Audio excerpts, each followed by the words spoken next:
नमस्कार, मैं अमर खान। कैसे हैं आप सब? मुझे उम्मीद है आप और आपका परिवार खुश होगा, तंदुरुस्त होगा। मैं हमेशा भगवान से और खुदा से दुआ करता हूं कि आप खुश रहें, तंदुरुस्त रहें और देश की तरक्की में अपना योगदान देते रहें। आपकी जिंदगी में कोई समस्या आती है तो समस्याएं से घबराएं नहीं, समस्याओं का मुकाबला करें, क्योंकि समस्या है तो समाधान भी है। खुद को हमेशा मोटिवेट रखें। बात यह है कि पिछले 4-5 दिनों से, हफ्ता हो गया तकरीबन, बात पर दो नाम लिए गए संसद के अंदर, उस पर हो हल्ला मचा हुआ है। कहीं किसी के घर पर पथराव हो रहा है, किसी को कोई गद्दार बोल रहा है, किसी के संसद में एक बहस का माहौल बना हुआ है। और जो पिछले कई सालों से चला आ रहा है, इतिहास को लेकर, इतिहास के साथ छेड़छाड़ को लेकर, इस तरह के माहौल हमारे देश के अंदर बने हुए हैं। और इन चीजों पर बहस करना आज के युवाओं का, आज के समाज का टाइम वेस्ट करना है। खैर, जब बात चली है तो मैं आपको बताता हूं। बाबर मुगल बादशाह और राणा सांगा।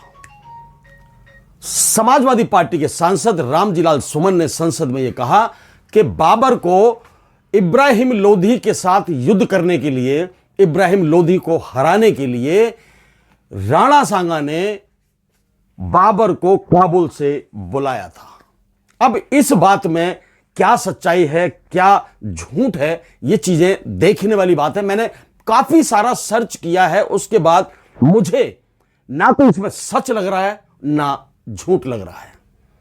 कई चीजें हैं, बहुत सारी चीजें मैंने दूरदर्शन पर जो पहले नाटक आते थे वो भी देखे हैं, गूगल भी खंगाला है, इतिहास की पुस्तकें भी कुछ पढ़ी हैं, सुना भी है लोगों से।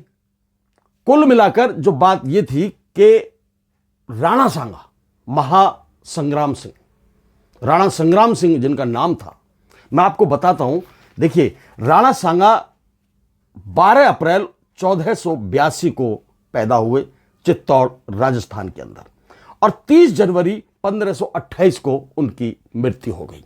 यानी 45 साल की उम्र में वो शहीद हो गए, मृत्यु को प्राप्त हो गए। यह आज तक पता नहीं लग पाया कि उनकी मृत्यु कैसे हुई थी। इस दौरान राणा सांगा ने अपने जीवन काल में, जवानी से और मृत्यु तक के जीवन काल में, उन्होंने लोधी वंश की खतौली, धौलपुर और रणथंभौर जैसी जगहों पर लोधी वंश को हराकर उस पर कब्जा किया, अपना साम्राज्य बढ़ाया। पहले राजा साम्राज्य बढ़ाते थे। लोधी वंश, जो इब्राहिम लोधी, तो उस वक्त देश का सबसे ज्यादा ताकतवर जो महाराजा थे, राजा हुआ करते थे, उनमें शुमार था। राणा सांगा की उससे ज्यादा लगती थी, क्योंकि उसकी नजर दिल्ली पर थी, दिल्ली पर उसने कब्जा किया हुआ था। राणा सांगा को यह लगता था कि यदि इब्राहिम लोधी को हराकर यहां से हटा दिया जाए तो दिल्ली पर हमारा कब्जा हो जाएगा। कई युद्ध हुए इब्राहिम लोधी के साथ, कई युद्ध में लास्ट को जो युद्ध इब्राहिम लोधी के साथ हुआ था, वो युद्ध जीता, लेकिन उसमें राणा सांगा की एक आंख चली गई, एक हाथ चला गया और एक पैर चला गया। आदमी जब इस तरह से शरीर उसका टूट जाता है, परेशान हो जाता है, तो हिम्मत हारना लाजमी है। लेकिन राणा सांगा ने हिम्मत नहीं हारी। उसने एक प्लान बनाया कि यदि काबुल के बादशाह, काबुल का जो राजा उस वक्त ताकतवर राजा माना जाता था, जहीरुद्दीन यानी बाबर, कि बाबर को बुलाया जाए इब्राहिम लोधी से युद्ध करने के लिए। जिस तरह से मैंने पढ़ा है और जाना है वो चीज मैं बता रहा हूं। हकीकत तो इतिहास की किसी को पूरी तरह से मालूम ही नहीं है। जो जो मेजर चीजें हैं वो मैंने उतारी और मैं आपको बता रहा हूं। उसके सैनिकों के साथ वो बैठा हुआ था अपने राजमहल में। बल्कि ऐसा हुआ कि जब उसके हाथ पैर और एक आंख जब काम नहीं कर रही थी, तो वो भी सैनिकों के साथ जमीन पर ही बैठ गया। बहुत ही सौम्य, सभ्य और बहादुर इंसान था राणा सांगा। जमीन पर बैठ गया तो उसके सैनिकों ने, जो सेनापति थे, उन्होंने कहा कि आप महाराज आप ऊपर बैठ जाइए। वो ऊपर बैठा। उन्होंने कहा भी कि मैं इस लायक नहीं रहा, अब जिसका शरीर नहीं काम करना बंद कर दिया है तो मैं कैसे इस लायक रह गया कि तुम्हारा राजा कहलाऊं। लेकिन सेनापति ने कहा कि नहीं, आप आज भी हमारे राजा हैं, आप बैठिए ऊपर। जब वो ऊपर बैठ गए तो उन्होंने कहा कि मेरे दिल दिमाग में एक बात आती है, इब्राहिम लोदी की ताकत बढ़ती चली जा रही है, मेरे शरीर ने काम करना बंद कर दिया है, मैं कमजोर हो चुका हूं, हिम्मत से नहीं, साहस से नहीं, शरीर से। क्योंकि पहले राजा शरीर से ही युद्ध लड़ा करते थे मैदानों में, मतलब मैनुअली जिसे कह सकते हैं, हाथों से युद्ध लड़ा करते थे। उसने कहा कि आप मेरी तरफ से बाबर को यह संदेश पहुंचाइए कि आप आए और आकर इब्राहिम लोधी से युद्ध करें, उसको हराएं, उसको खत्म कर दें, हम आपका युद्ध में साथ देंगे। देखिए, जो बात आज खामखा का बवंडर मचा रखा है जिन बातों ने, इन इन इन सवाल जवाबों में, इन बातों में, इस कहानी में उन बातों का कोई मतलब नहीं रह जाता। मेरा मतलब है कि धर्म और जात का कोई मतलब नहीं था। ऐसा नहीं था कि वो हिंदू मानते थे और मुसलमान वो मानते थे, एक दूसरे का साथ नहीं देते थे, एक दूसरे से नफरत करते थे, ऐसा बिल्कुल नहीं था। राणा सांगा की फौज में भी हिंदू सैनिक थे। खैर, जब उसने ये संदेश बाबर के पास भेजा कि आप आइए और इब्राहिम लोदी को हराइए, मैं युद्ध में आपका साथ दूंगा, बाबर को यह लगा कि हिंदुस्तान तो सोने की चिड़िया है, बहुत सारा खजाना हिंदुस्तान के पास है, और मुझे यह ऑफर एक बहादुर राजा की तरफ से आ रहा है जो मेरा साथ भी देगा, और हम पूरे खजाने को लूट लेंगे, लूट कर अपने काबुल में, अपने देश में वापस ले आएंगे। हालांकि यह बात राणा सांगा को भी पता थी, उनके सैनिकों ने कहा था कि बाबर यदि युद्ध जीत जाता है और वो भारत में ही रुकने का फैसला कर लेता है तो हम क्या करेंगे। तो राणा सांगा ने कहा कि वो मुगल बादशाह हैं, वो लूट पाट करके, खजाना वजाना लूट के वापस चले जाएंगे और दिल्ली वगैरह सब जगह पर हमारा राज होगा, हमारी सल्तनत होगी। सैनिकों ने, सेनापति ने यह बात मान ली और संदेश भिजवा दिया। मैंने जैसा कि बताया कि बाबर को लगा कि सोने की चिड़िया का बुलावा मेरे पास आया है। इस मामले में एक खबर और आती है कि पंजाब के गवर्नर दौलत खान इब्राहिम लोदी के ही रिश्ते में आते थे, वो भी इब्राहिम लोदी को मारना चाहते थे, हराना चाहते थे। उन्होंने भी बाबर को संदेश भेजा था कि आप आइए और इब्राहिम लोदी को मारिए, पीटिए, हराइए, कुछ भी करिए, इससे छुटकारा दिलाइए। उसकी नजर भी दिल्ली की सल्तनत पर थी। अब यह सच क्या है कि दौलत खान ने मैसेज भेजा, संदेश भेजा, या राणा सांगा ने भेजा? भेजा जरूर। बाबर के पास एक पॉजिटिव पॉइंट था उस वक्त का। सेना ज्यादा नहीं थी, लेकिन उनसे ज्यादा थी, लेकिन वो बारूद का इस्तेमाल करता था युद्ध के अंदर। जब बारूद का इस्तेमाल होता है तो बहुत ज्यादा तलवारें चलाने की जरूरत नहीं पड़ती है। बारूद का गोला दागी और आगे कई सैनिक ढेर हो जाते हैं। बाबर हिंदुस्तान आया। बाबर जब हिंदुस्तान आया, इब्राहिम लोदी को यह पता लगा कि बाबर मुझसे लड़ने आ रहा है। बाबर को यह भरोसा था कि राणा सांगा मेरा साथ देगा। उसने आते ही, हिंदुस्तान आते ही, इब्राहिम लोदी के ऊपर आक्रमण कर दिया। तोप तान दी गई, क्योंकि उनके बल पर वो जीतता था। इब्राहिम लोदी को यह भरोसा था कि मेरी सेना ज्यादा है, ताकत ज्यादा है, बाबर को मैं ऐसे हरा दूंगा। लेकिन बारूद के सामने इब्राहिम लोदी को मात खानी पड़ी, हार झेलनी पड़ी, और इब्राहिम लोदी की सेना को तितर बितर करके बाबर ने दिल्ली पर कब्जा कर लिया। अब जब कब्जा किए हुए, बाबर के साथ कुछ सैनिक वहां से आए थे। उन्होंने कहा था कि चले, हम वापस चलें, अब जो हमारा करार था वो पूरा हो गया। तो बाबर ने कहा कि अभी तो मुझे यहां और रुकना है। बहुत सारा हिंदुस्तान मुझे देखना है, घूमना है, खजाना लूटना है। मकसद यही होता था मुगल बादशाहों का। उसके जो साथी थे, कुछ साथी उसने वापस भेज दिए, वो दिल्ली में ही रुक गया। अब यह बात जब राणा सांगा के पास पहुंची कि बाबर वापस नहीं जा रहा है, उसने यहीं पर डेरा डाल दिया है, यहां पर वो अपनी सल्तनत चलाना चाहता है, तो राणा सांगा को बहुत गुस्सा आया। परेशान,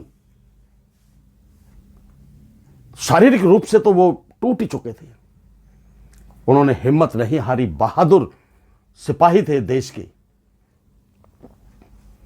उन्होंने फिर मन बनाया कि बाबर के साथ युद्ध करूंगा मैं और बाबर को हराऊंगा।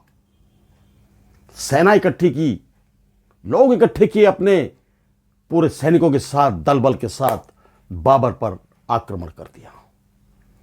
मैंने कहा कि बाबर को राणा सांगा ने बुलाया था या दौलत खान ने बुलाया था, क्लियर नहीं है।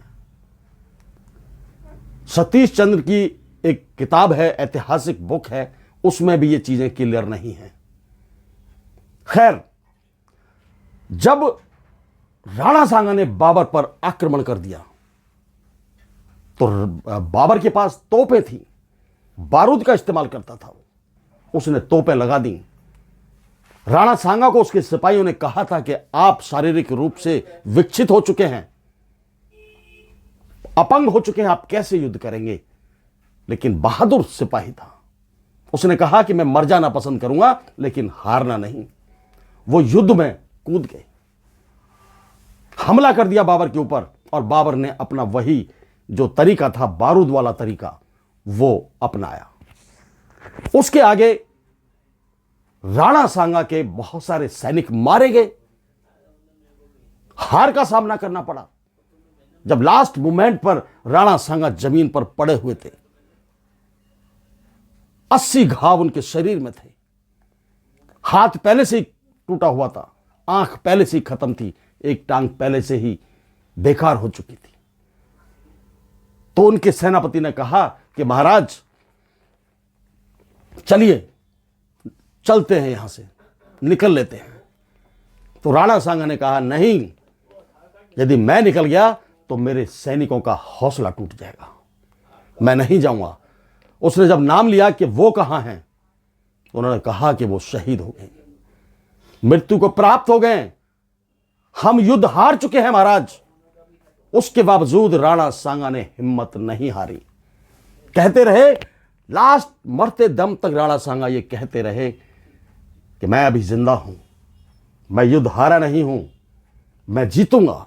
ये बहादुरों की पहचान होती है। एक बहादुर शख्सियत थी राणा सांगा। लास्ट में जब हार मान ली उनके सैनिकों ने, तो राणा सांगा को वो किसी अज्ञात स्थान पर ले जाना पड़ा, और उसके बाद उनकी मृत्यु की खबर आई। ये नहीं पता लग सका कि किसने मारा। सुनने में यहां तक आता है कि उनके ही सेना नायकों ने उनको जहर दे दिया था, क्योंकि वो उनको तड़फता हुआ नहीं देखना चाहते थे। वो नहीं चाहते थे कि राणा सांगा, एक बहादुर शख्सियत, बहादुर राजा, इस तरह से तड़फे। उनको जहर दे दिया, उनकी मृत्यु हो गई। बाबर ने काफी टाइम तक दिल्ली पर राज किया था।